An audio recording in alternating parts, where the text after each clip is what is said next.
In 1966, Time magazine ran a cover story asking, "Is God dead?" The cover reflected the fact that many people had accepted the cultural narrative that God is obsolete, that as science progresses, there's less need for a God to explain the universe. It turns out, though, that the rumors of God's death were premature.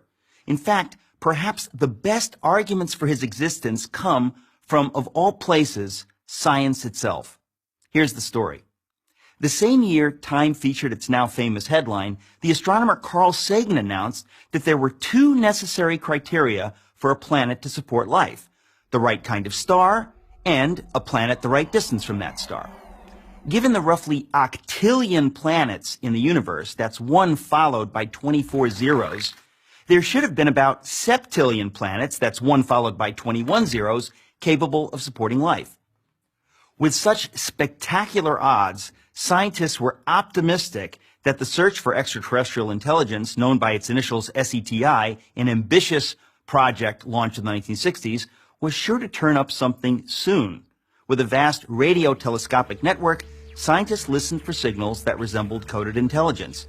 But as the years passed, the silence from the universe was deafening.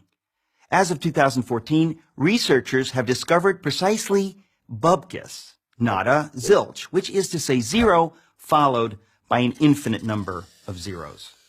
What happened? As our knowledge of the universe increased, it became clear that there were, in fact, far more factors necessary for life, let alone intelligent life, than Sagan supposed. His two parameters grew to 10, then 20, and then 50, which meant that the number of potentially life-supporting planets decreased accordingly. The number dropped to a few thousand planets and kept on plummeting. Even SETI proponents acknowledged the problem. Peter Schenkel wrote in a 2006 piece for Skeptical Inquirer, a magazine that strongly affirms atheism, "In light of new findings and insights, we should quietly admit that the early estimates may no longer be tenable." Today, there are more than 200 known parameters necessary for a planet to support life, every single one of which must be perfectly met or the whole thing falls apart. For example, without a massive gravity-rich planet like Jupiter nearby to draw away asteroids, Earth would be more like an interstellar dartboard than the verdant orb that it is. Simply put, the odds against life in the universe are astonishing.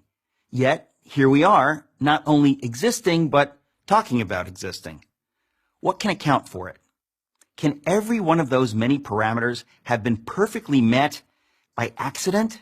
At what point is it fair to admit that it is science itself that suggests that we cannot be the result of random forces? Doesn't assuming that an intelligence created these perfect conditions in fact require far less faith than believing that a life-sustaining Earth just happened to beat the inconceivable odds? But wait, there's more. The fine-tuning necessary for life to exist on a planet is nothing compared with the fine-tuning required for the universe to exist at all.